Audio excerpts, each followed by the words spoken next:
ओए छोटू, छोटू यहाँ कहा गया? वो भी एक लड़की है।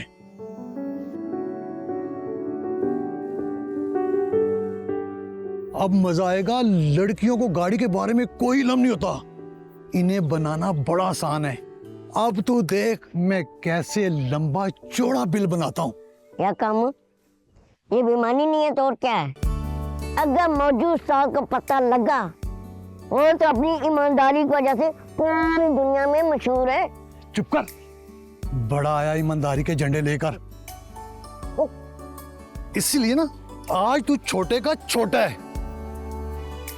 छोटी तनख्वाह, बड़े खर्चे कैसे पूरे होंगे बस अब तू देख और सीख मुझसे। आजा आजा। आन रिश्तों की पहचान, and if you want to watch more entertaining content, subscribe to Aan TV's YouTube channel. Thank you.